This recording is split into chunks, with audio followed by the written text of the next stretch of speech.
Hello, Garland Nixon here. It is Thursday afternoon, depending on where you are, really. And we're talking with Mark Sleboda. Let's talk.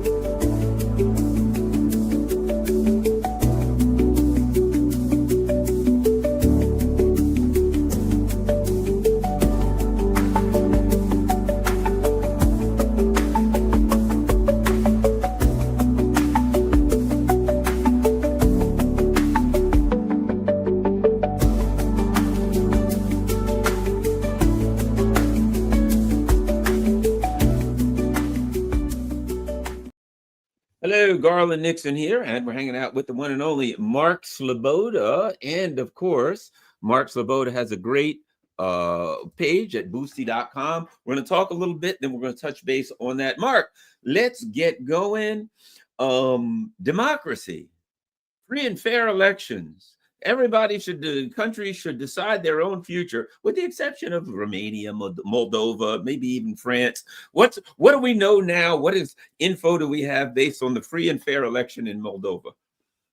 Yeah, the free and fair election in Moldova. I saw a great post by a Twitter X account, Olga Bazova, and it was a clip from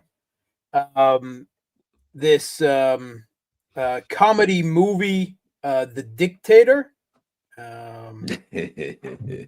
And it was the clip where he is running a race, I guess, in his own country. It's what, Sacha Baron Cohen? Yes. Yeah. I'm not a huge fan of him, but the clip was aptly appropriate. Yeah.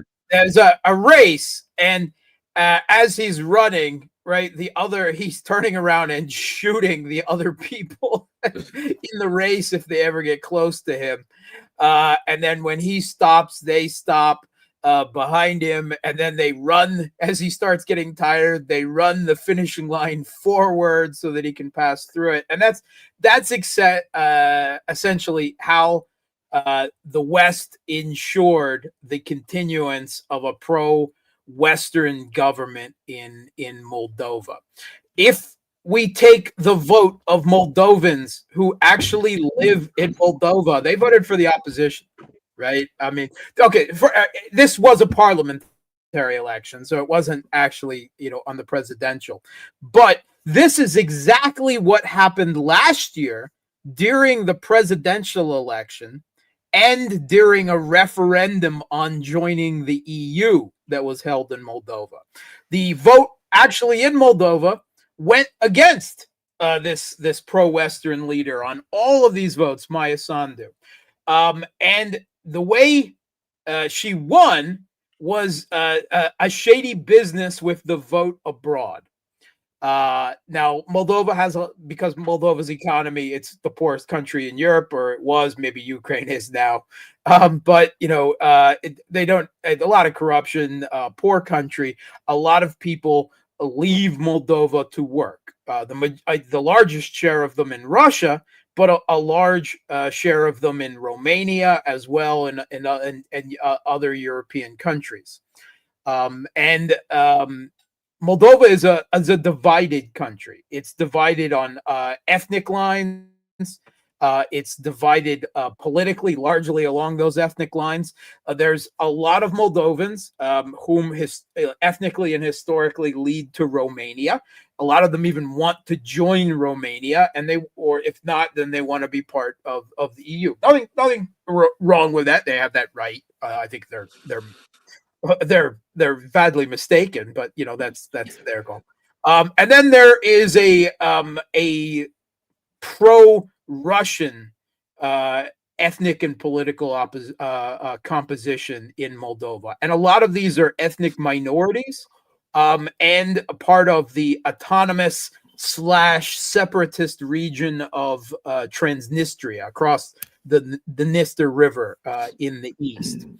And the way the abroad vote worked is they did everything possible to encourage all of the Moldovans who live abroad in European states to vote. They opened dozens of voting stations everywhere. They bust them in. They had all kinds of incentives for them to come and vote, right? And as for the very large number, some 500,000 Moldovans who live and work in Russia, only 2 polling stations were open for all of those. Now let's compare that to 100,000 in Romania, which had 70 some polling stations. Right? You obviously see where this is intended to maximize the good vote and minimize the bad vote. Right? That's the way it worked, and it worked internally as well. For the vote in the autonomous/separatist region of Transnistria, all of the voting stations were across the river in government-controlled territory. There was only 12 of them for some roughly 500,000 residents of Transnistria, and then they closed down all the main bridges across the river on the day of elections, claiming repairs, right? They did everything possible. They also canceled 2 quote unquote pro-Russian, just maybe Eurosceptic or not rabidly anti-Russian, but 2 opposition parties on the eve of elections, right? And they had done that to several other parties before the elections. So this is not democracy, right? This is management, right? You are not allowed to revisit the geopolitical reorientation of Moldova towards the West. It is not up for the voters of Moldova. They're not allowed to decide that, right? Because they would decide wrong. So you have to rig the vote. And that's what happened. The vote was rigged, right? When you're doing everything possible. These are, you know what this is? And I'm sure, you and many other people understand, these are Jim Crow laws. Absolutely.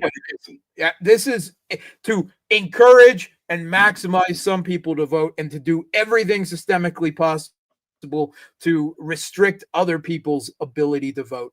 That is what is going on here. And except instead of race outright, it is primarily on ethnic identity and geopolitical orientation lines. And that's how they scraped by, with a 50.2% majority, allowing her the Maya Sandu to retain a bare majority in parliament. She actually still lost 10 seats despite all of this. Her party lost 10 seats, but she's now claiming a great mandate from the people to join the EU and NATO as a result of this farce, right? And of course, the Western mainstream media doesn't address any of this. They because this isn't about honesty. This isn't about objectivity in journalism. This is geopolitics, right? And our side versus their side. And that's all it is. It has nothing to do with democracy. And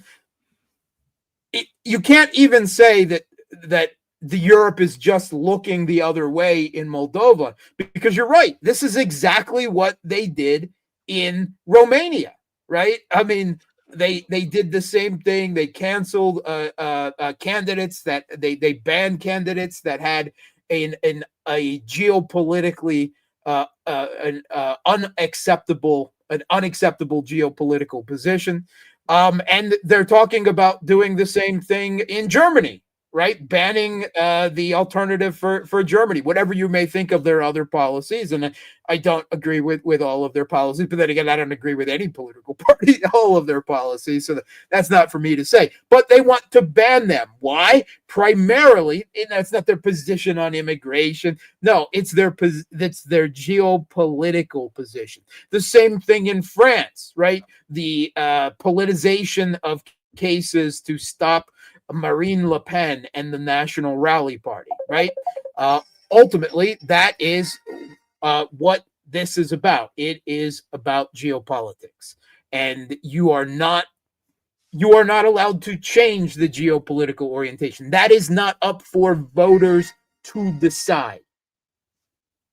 Well, and to me, this is the imperial international policy. If Venezuela or Iran or Russia or Nicaragua says, we'd like to choose our own course, and India, we'd like to do business with whoever we want to, the empire says, absolutely not, and we will attack and punish you for it, right? You're not allowed to choose your own course. You're not allowed to make independent decisions externally. Internally, if the people say, I think we'd like to choose our own course, absolutely not. That's not allowed by this fascist leadership. In my opinion, the US and Europe, it's all one entity, has devolved into unabashed, open fascism. The two of the pillars of fascism are a commitment to war and a commitment to oppression and suppression internally, and they meet those on the highest level, and that's all this is now, Mark. It's certainly authoritarianism, and that's the ironic thing, is that's what they always accuse Russia and China of being, right? Like Russia's not real a democracy, they're authoritarian, right? Therefore, we are morally and societally and structurally superior to them. Exceptionalism, the supremacist ideology of exceptionalism. Therefore, we're the good guy, they're the bad guy, and whatever we do is justified.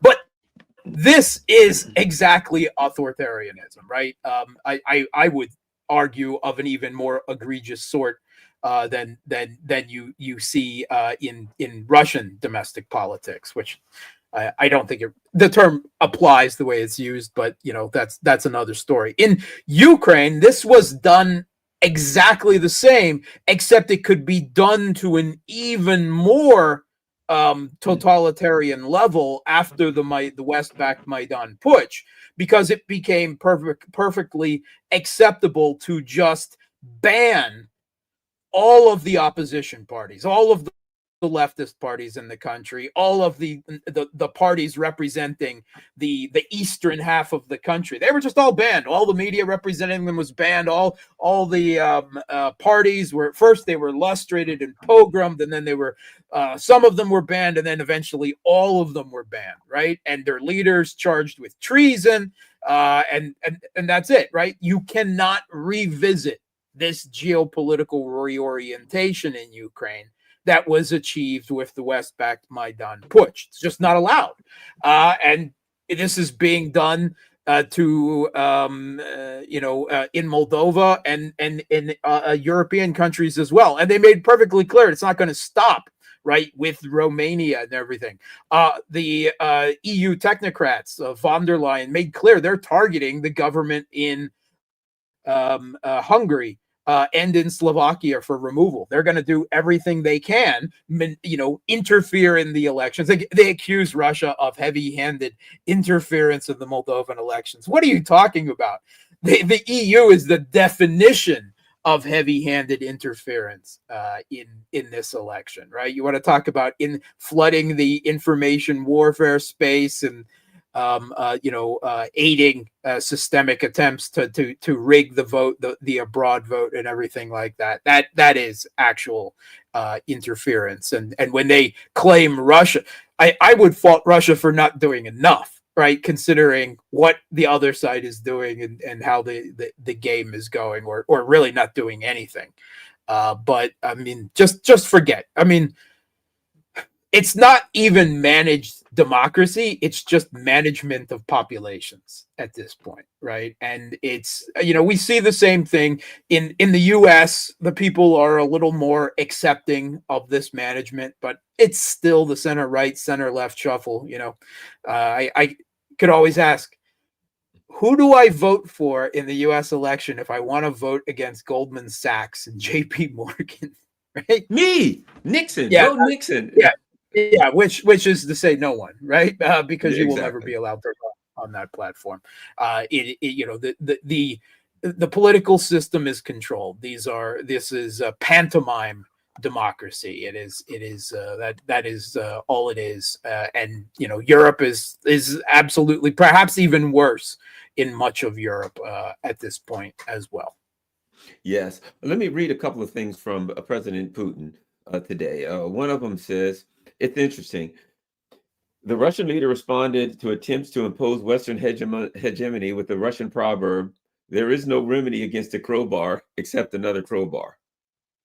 And additionally, he said, let's see, in the current global situation, one must be ready for anything, and the stakes are extremely high. There will never be a force capable of controlling the world or dictating how others should breathe. That is a at least rhetorical recognition of what he's dealing with, isn't it? Not up against, but not just him. What all parties on the world, any country, whatever entities who wish to have independence and make their own decisions are up against the exact same thing. Your thoughts on those comments, Mark? Yeah, I think what he's talking particularly about, Russia's foreign policy orientation, desire to escape U.S.-led Western global hegemony and to assist the construction of a multipolar world, and that is that is not something that the hegemon, in the singular as in the U.S. or in the plural sense as all of its, vassal states, U.S.-led Western global hegemony, they're not going to accept lightly, right? And he's also addressing this drive in Europe that's right now that is openly calling for war. I mean, we had the Polish Prime Minister Tusk this week say that we are at war with Russia. It is a new type of war, but it is our war, right? Talking about the war in Ukraine, right? That specifically, we're and it's more than just that, and I think that's what Putin is also addressing. We're in a big global conflict right now, right? Yes. I think in the future, people will identify this as World War III, right? And it is a conflict specifically for the control and formulation of the global order. And it's taking place in multiple spheres and in multiple areas around the world. And Ukraine is just one facet of that war. And the hegemon is, they make lots of noise, but they're not going to give up this pursuit, and they've made that perfectly clear. They want their allies to cover more of the burden, the military burden. They're prioritizing their strategic sequencing. They're talking division of labor, but it doesn't mean that they're giving up. And what I see right now with the U.S. parking a flotilla off the coast of Venezuela, and Western media, NBC reporting that the government is formulating attack plans, regime change plans for Venezuela, and we see the same thing with the U.S. Moving large numbers of mid-air refueling oil tankers and aircraft once again to Al Udeid Air Base in Qatar, which is what they do when they're getting ready to strike Iran. And then add into that these color revolution, these regime change operations we've seen in Nepal, attempted ones in Indonesia and elsewhere, and the recent overthrowing of the government in Syria and the replacement of it and the embrace of former ISIS Al-Qaeda leaders in its place. I see that they believe we're playing a geopolitical chess, as in a game. And they see Russia moving to take a piece that they had moved close to Russia's side of the board. And Russia's not giving up. They try to get Russia to end the conflict, to freeze the conflict on their terms, so they can pivot to China, maybe come back later, maybe shift the burden to the Europeans, rearm, whatever. And Russia says no, right? Russia's not letting go, of the situation. So they said, "Oh, you're not going to do it? All right, then we're going to take Venezuela off the board, and we're going to take Iran off the board." Right? That's what this is. They're thinking in these types of simplistic geopolitical game terms, right? If you want to call it simplistic, but that's what I see going on. They see Russia as moving against their movement of hegemony closer to Russia's borders, and they see China and India and other countries, backing Russia up to various degrees in that, at least economically, politically, if not militarily. And they're like, all right, well, we're going to strike here and here and here. How do you like that? That's what I see going on in Venezuela and Iran, and a response to Russia moving to the regime change in Ukraine. One of the things I think that's important to also see here is that the other part of it is their actions are making them increasingly isolated. Now they were like playing with, oh yeah, it's India, it's going to be our buddy. And so they isolated themselves from India. The more they move in on people, the more they isolate themselves. And in particular, let me say this, being here, they're getting isolated from their population at home. This whole Charlie Kirk thing, it really has a significant effect on America, because these were people who were the MAGA people. They were the heart of the MAGA people, and they do not believe that Charlie Kirk was shot with a 30-06 and the bullet lodged just beneath his skin. Imagine that somebody would be suspicious of that, right? But the ruling elite, these neocons, are isolating themselves abroad, obviously, but they don't give a crap about that because they're lunatics. But at home, Trump with this, yes, we're going to put troops in the cities and we're got to create a rapid reaction force to be able to, deal with any uprisings immediately. So, this thing's coming unglued at home, and that's a big part of it. And might I add, they go starting wars in Venezuela and Iran. A, they couldn't defeat the Houthis, so it ain't going to work out so well. But B, Trump's base is bottom line, there's very serious issues that are rising, and I think will increase to, rise here. Yeah. So as they get increasingly desperate, you're right. I mean, India is the case example. They are trying to force countries to take a geopolitical side, right? I mean, Russia and China, the BRICS have long, said we don't want geopolitical blocks, right? They've tried to say we're not alliance, we're strategic partners. They try to term it. We're not directed against anyone, is the political rhetoric. Okay, well, I mean, when you want to exert sovereignty and independence and there's a hegemon, the hegemon doesn't care that you don't want conflict with them, right? You're by asking to be sovereign and independent from that hegemon, you're asking for trouble. So whether or not they are interested in geopolitical blocks, the opposing geopolitical bloc, U.S.-led Western hegemony, is interested in them. And that's forcing them together. And increasingly with the U.S. and the West having, you are either with us or you are against us, forcing countries that don't want to be sucked back into a bipolar world order of two opposing big geopolitical blocs. Even in the first Cold War, right, India was the leader of the non-aligned movement, right?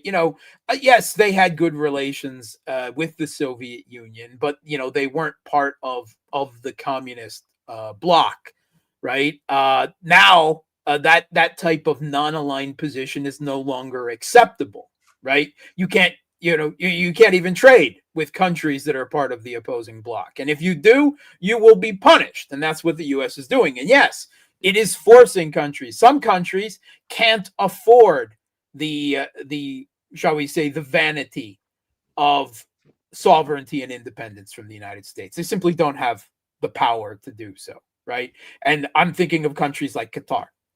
Yeah, exactly. And even Saudi Arabia, right? They've been looking for options, but they're essentially occupied. They have no ability to really force the U.S. out of their countries and to change geopolitical orientation at this point. They're locked in. Countries like India, Indonesia, Brazil, they still have that power. And again, Brazil, does not want to be in opposition to the United States. But when the US is, you are either against these other countries like we are, or you are against us, then they're leaving them no option. And in the United and within countries as well, the pursuit of this, right, at the cost of social benefits, at the cost of spending on infrastructure, right, at the cost of in Europe, welfare societies, they are estranging their own populations. We have a political elite that does not represent the people, but because of the managed political systems, they're still, for the moment, largely able to do the center right, center left dance of distraction. Look, in the United Kingdom, Keir Starmer now has a 13% approval, the worst approval of any prime minister in British history. Macron has long been hovering right in the teens in approval ratings in France. Merz approval dropped dramatically almost as soon as he started governing, right, as chancellor. And yet they present it as they are democracies representing their people, opposed against the authoritarian, not real democracies like Russia, whose government has 70-80% approval rating, right? It's absolutely, projectionist reversal of reality, and it's done on narrative, right? That's what's running the world. We're good, we're real democracies, they're not. Never mind that the population doesn't support these own governments and what they're doing in any of these countries, right? That is that's neither here nor there, because the game is management, right? Management of populations in pursuit of maximalist geopolitical objectives. Here's something interesting. Your thoughts on this. President Putin at Valdai. Europe is constantly escalating the conflict in Ukraine, and they have no other goals. What's interesting about this is, one of the things I've been saying lately is, they're doing all of this escalation. Oh, we're going to seize tankers and we're going to, whatever, no fly zones. They don't have the military capacity. Of course, they want to drag the US in, but they don't have the military capacity. They don't have the economic capacity to sustain a conflict or even to start a conflict, because they've lost so much of their war material in Ukraine. Yet they're, as he says, they're trying to escalate the conflict. But they don't have okay, we'll escalate the conflict and then we'll do this and that, other than we'll escalate the conflict and bring the United States in. Well, what if that doesn't work? Huh? I don't think I understand the concept. Mark. Yeah, they can't accept the loss in Ukraine, right? They see that as unacceptable, as existential for US-led Western global hegemony. And as far as they're concerned, while Trump is in office, they're essentially filling in for the role of the hegemon until he returns to proper expected reform, just as they did during the first administration. And if they have to drag out the conflict by any means, and they have to escalate continually to do that, to try to force the US into proper form and to backing them militarily. I mean, the US has never said we want to give up the conflict in Ukraine. They want a frozen conflict right on their terms, and they want Europe to pay the financial burden. But that doesn't mean that they're willing to give up Ukraine, right? They've claimed it as geopolitical Western territory, and giving it up would be seen as a loss. And because so much of hegemony is based on perception and narrative, they can't accept that loss, right? Because they think they've invested so much geopolitical capital at this point, they think it would be the end of hegemony. So that is why it's out of desperation and out of, I would say, almost outrage that reality is not turning out the way their own internal narratives are. At one point, there is a acknowledgement that they need the US to confront Russia.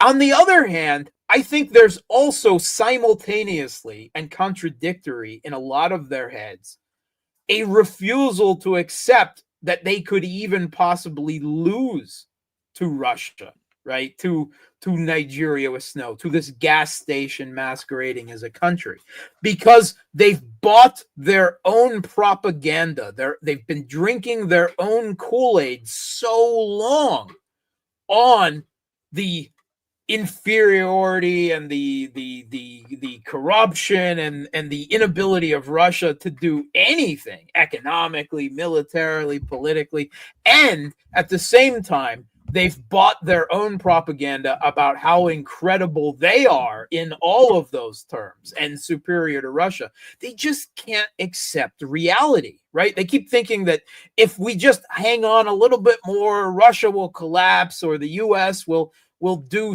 will do what it should do and step in. They just, I really think it is to that extent. They don't accept the reality of things going on the battlefield, but far beyond the battlefield, because the war of attrition is happening not just on the conflict in Ukraine. The war of attrition is happening economically, right, across the world as well.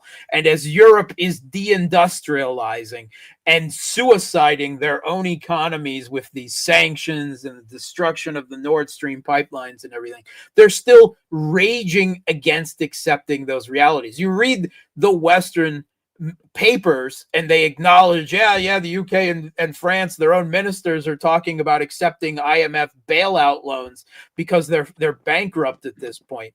But there's never an acceptance of why their economies are this bankrupt, of how much they've lost because of increased energy costs, right, across the board in Europe, particularly Germany, right, as an export economy, with high industrial production and high energy costs, that the businesses are just shutting down or moving abroad, and where Germany goes, all of Europe follows. But France and the United Kingdom really aren't in any better condition either. So it's playing out in multiple spheres, and you could argue it's playing out politically as well. Look at their political support for their policies within their own countries, even if their people have not been, because of the state of their propaganda, been able to link why living standards are decreasing with their country's foreign policy. There is a sense that those governments are doing something wrong, right? So there's lack of approval. It's just the managed system that keeps voting them for one of two center-right, center-left parties that inevitably do the same thing, foreign policy-wise, and nothing ever seems to change. Well, there's growing room on the margins, right, of that triangulation of politics in Germany, in France. It's not yet enough to upset that system completely. United Kingdom, though, they're looking a little unbalanced. I'm not necessarily confident that Nigel Farage and the Reform Party would necessarily be that much better at the end of the day in foreign policy terms. But he's definitely a political outsider that would have the room to do that theoretically. But then again, so was Trump, and he hasn't escaped from that, and he's ended up right back in the blob, the deep states, manipulated positioning, because it's very hard.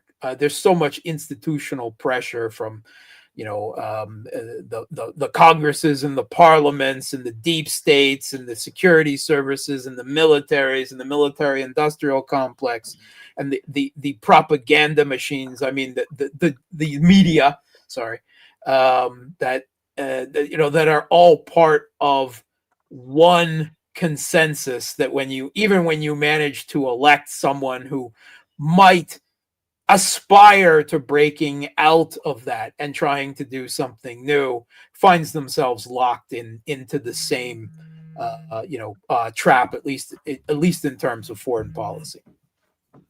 Yeah, I think you're right. And I think that there's inevitability now of some, and I don't want to use the word revolution, but I'll use this word in England, in France, and at some point in the United States if they start these wars, because starting a war with Iran. Can you hear me?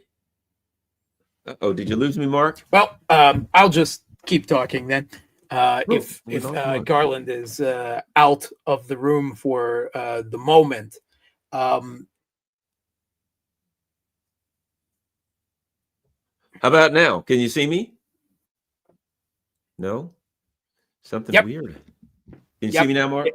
Yeah, I can see you now. You were just kind of staring into the screen and okay. It happens every now and then with StreamYard. One guy. Okay, continue. Well, I was just saying that it seems inevitable at this point as people feel economic pain, and if they attack Iran, I would suspect it'll have very significant a very significant impact on the oil prices worldwide, which, by the way, Russia sells oil. But at any rate, at some point, man. Who noticed? Russia sells oil? You're kidding. And if the prices go through the roof and it's not much coming out of the Middle East, that means the only place it's really coming out of in huge numbers is Russia. And they're probably going to sell it to their partners and not to unfriendly nations. And they want to regime change Venezuela, another major oil producer, right? The country with the largest proven oil reserves in the world, even if they're still largely undeveloped yet, right? That could cause all kinds of economic chaos around the world, right? Especially moving on both of them at the same time. It just seems like madness to me, right? Venezuela is one story, right? Venezuela does not have a large military. They've got a large political opposition, oligarchs in their own country that would be happy to take it over on U.S. terms. And we really don't know how much the Venezuelan population will fight let's say a guerrilla or counterinsurgency war, right, against U.S. and U.S. occupation forces. They could, right, but I don't know enough to say whether that's possible. But I do know that the U.S. with decapitation strikes and exercising military force can probably, remove the Venezuelan government fairly easily. Whether they can control the population again, then I said that's another story. But Iran's another story, right? And even if they do overthrow the government in Venezuela, to think they're going to get easy and quick control of the oil, fields of the oil supply as a result of that, I think that would be extremely optimistic and probably mistaken. I think that is something that if they're looking to that for relief, like, we'll drive oil markets through the roof by sanctioning Russia and then, going to war with Iran and Venezuela. But if we get a hold of the Venezuelan oil fields, we can remedy that. I think they thought the same argument was made in Libya, that will provide an energy supply by removing Gaddafi and taking control of Libya. And we have a civil conflict raging in, essentially a failed state Libya ever since. And yes, they're still able to get some oil out, but certainly not to the extent that they might have once imagined that they would be able to do. And similarly, I think they could achieve some military results against the government of Venezuela, but then the economic chaos that's going to result from that, I think, is not going to turn out as rosy as probably some of the people within the administration and deep state arguing for it. And it's just madness, right? They keep saying, we want to freeze the conflict in Russia and shove it off on the Europeans, but they can't do that. They want to take out Iran and give Israel, free reign in the Middle East, but they haven't been able to do that. They want to pivot to China to deal with what they see as the real peer threat of the United States. But hey, let's take a side trip and overthrow a government in South America while we're at it. It's just such hubris, such madness and such unable to accept the limits of military power. I think that a lot of people, a lot of people supportive of Russia in Ukraine keep asking the question, why is Putin taking so long? Why doesn't he just end it? Why doesn't he do this? And why doesn't he do that? And why is he so cautious? And why is he so loath to escalate or to respond to escalation? And a large part of that is because the Russian government, Putin, if you want, right? The Kremlin has a much more mature understanding of the limits of their military power and of military power in general than the United States does. In conflict after conflict after conflict, they still haven't learned that lesson, right? It's the old, if you have a hammer, every problem looks like a nail. And that's what the U.S. appears to me to be doing again. And again, you could achieve some temporary results. You could maybe get rid of the government in Venezuela, but that doesn't mean that you're going to then effectively govern Venezuela or get stability there and get, the stability and the energy markets that you might at some level be looking for. So a couple of things. I'll give you my evaluation of Venezuela, having been to Venezuela, traveled around. I've met with the opposition people in Venezuela. So I have traveled throughout, I've met with people all over the place. I have a very good, at least been a couple years since I've been there, about 4 years, but I had a very good idea of things in Venezuela. So you got about around 60% of real strong, solid support, right? The Chavistas for Maduro's government, okay, who see their suffering as being brought about by American sanctions, accurately, I might add. You have another 10, between 10 to 15%. So let's go with 10. Let's give the U.S. the benefit of the doubt. You have another 10% who doesn't support Maduro because they're the Communist Party to the left of the PSUV. So you know what I mean? The ones that are hardcore that said that Maduro's a right-wing liberal. He's just like Biden. You know what I mean? People who are like, we need to take up our guns and start fighting now. Okay. So you have 60% supporting the government 100%. Yeah, Maduro's people. You have another 10 to 15% who think he's a softie. He's too far to the right for them, right? Okay.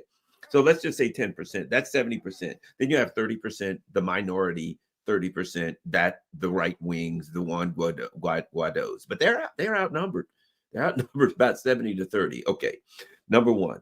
Number two, when you travel around Venezuela, one of the things that you notice when you go to the towns is they have jumpsuits with different colors. There's a lot of tremendous amount of volunteers, right? And so you wear a jumpsuit with the blue, that may mean you're a volunteer fire department, maybe political volunteers when they're having elections and you have people volunteer to help at the polling booth and to help pregnant women and old people get to the front first and stuff like that. They have different colors.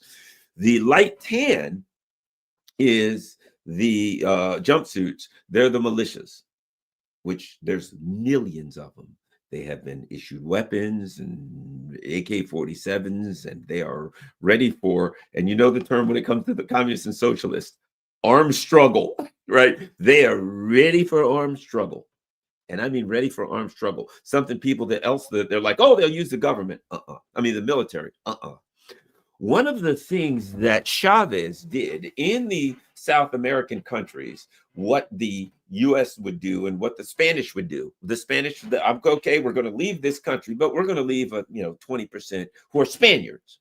Aren't going to mix. They are Spaniards. They are Europeans. We're going to leave them there for minority rule. And one of the ways they maintain minority rule is all of your military academies. So in order to be a high-ranking military person, you got to be you got to be one of these Spaniards. So they maintain control of their militaries by ensuring that the high-ranking officers officials are all members of the minority ruling Spaniard people, Europeans, right? What Chavez did was he turned that around and he says, all right, we're going to have the people who are his coalition, who are the descendants of slaves or the what do you call it, indigenous people or some mix thereof. We're going to take those people. They're going through the damn military academies and they're going to run this thing, which means they are loyal to the Chavista movement. You ain't buying out that military. They ain't walking away. They ain't selling out. This ain't going to be. So Chavez preemptively dealt with that. That's why the U.S. has not, all these years, they haven't gone into Venezuela, because you can't buy them out, you can't cheat, and if you go on the ground, ask the people that were involved in the Bay of Pigs, they got taken over, they lost a gunfight to fishermen. Because they're all, so you go into Venezuela and you think you're going to go in there and take anything, you're going to be cut to pieces. You go there, it's nothing but mountains and jungles. And the jungles have mountains and the mountains have jungles. You don't want to go in there, and the people there will fire from every clump of ferns in there. So I would say this, U.S. goes in there, they think Vietnam was a bad time. It's going to be really a bad. That's why they haven't done it in the past. Trump is an idiot. And he may think, oh, we'll just go right in here. And, he's got people around him like Hegseth. And they think they're going to go in Venezuela. Dude, that ain't turning out well at all. This, I don't have your on-the-ground experience, so that's very reassuring to hear. And I hope that bears out, because the U.S. is very, very good at co-option of people. But if there's the type of Chavista support that you're intimating there, then that maybe give them a degree of protection from that. But bringing up Hegseth, just this meeting, they bring in all the generals and admirals from across the country, right? And to be lectured at by Trump and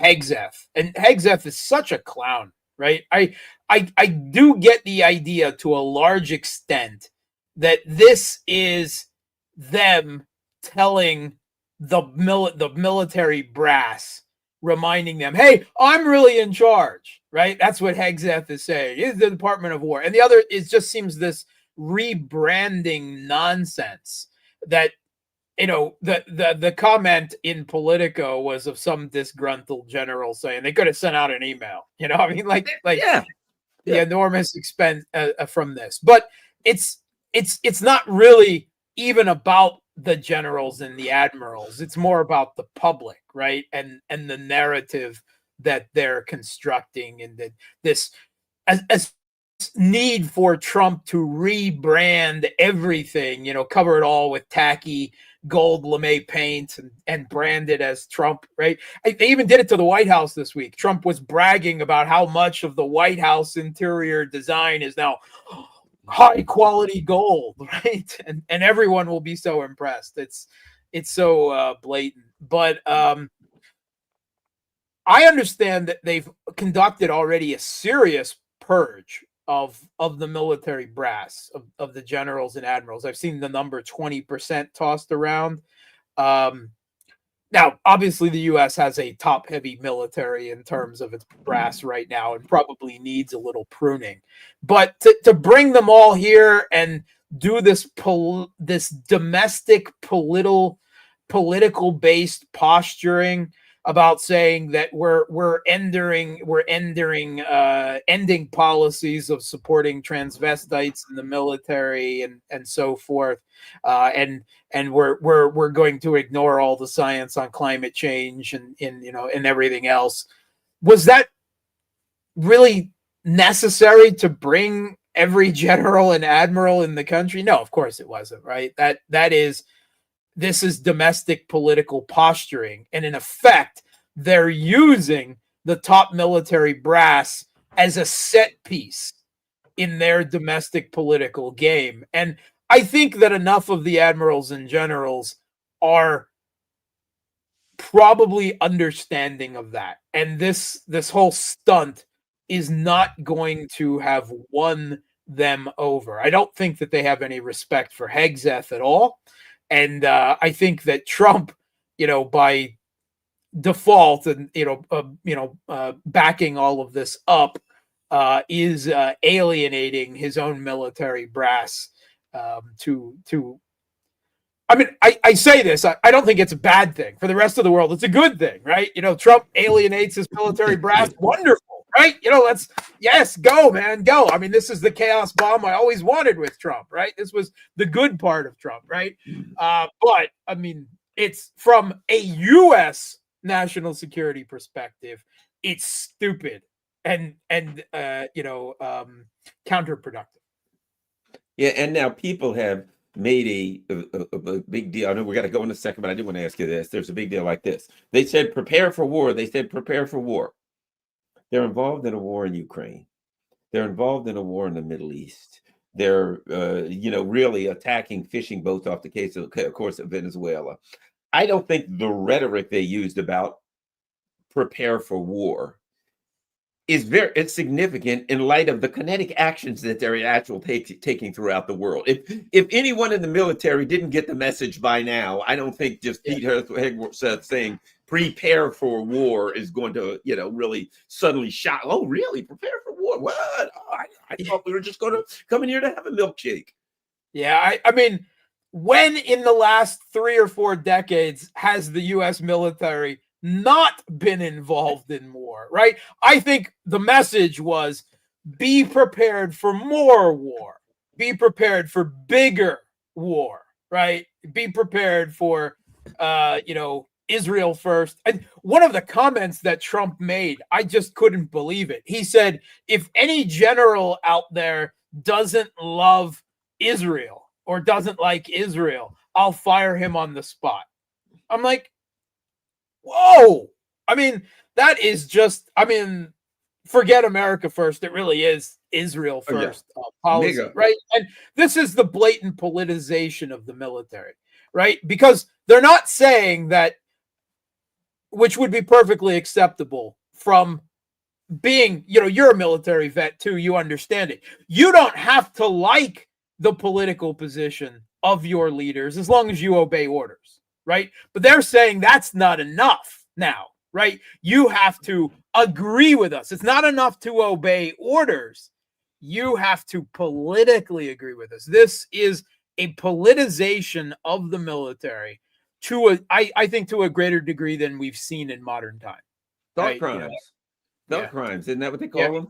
What are you thinking? Well, I don't think I like Israel. Well, then you get fired because you're not thinking what you're supposed to think. It's a pretty pathetic. But we're dealing with people who are really very immature and who are captured by devious and diabolical forces. So we shall continue to do what we're doing. And speaking of that, Mark, everybody, Boosty.to, in case you haven't figured out how you could get more of Mark Sleboda. Hey, Mark, what's this Boosty.to thing? And Boosty.to / the real politique. Mark Sleboda. Yeah, so Boosty is a sanctions-proof Patreon. Essentially, that's what it is. It's easy to navigate, just like Patreon. So if you're familiar with that and you've ever wanted to support me, right? You can't support me. You can't use YouTube, buy me a coffee, Substack. I can't, because I'm a Russian living in Russia. But if you do want to support me, this is where you can do it. I have lots of exclusive content. I spend actually more time on this now than I do on anything else. You get 3 pieces, some 4 or 5 hours of exclusive content every week. There is a private Discord channel for debate and discussion you get access to. No trolls, no spam bots, right? And we can talk real time. We can do video. We can, text. We can share all sorts of things. There's other opportunities for interaction there. So, if you want to suffer more of me and you want to support my inflicting suffering on other people, that's where to do it. All right, everybody. That's Boosty.to /The Real Politique. We will keep up with Mark, and Mark certainly appreciate everything. We will continue. You know, we haven't really talked about the Charlie Kirk stuff much, but as the weeks go by and more information and miracles, as we get more miracles, I'll keep up on that. And once we get to the point where I can say something, but what the hell, this makes no sense, we'll discuss that too. So Thanks. All right. Thanks for having me. All right. Thanks. Everybody, follow Mark Sleboda. Go to The Real Politic. Excuse me. It's boosty.to /The Real Politique. Look, Mark is at 195 subscribers. We need 5 more to hit the 200 mark. Just 4. I mean, just listen to me. Just 5. Look, 5. So, we'll do it this way. We only need 5. That way we can fool them into giving you an extra one, Mark. So please, everybody, go to Mark's Boosty page. Keep up with all of that he's doing also, because you can go there and find all of his good works. And share this on all your social media platforms.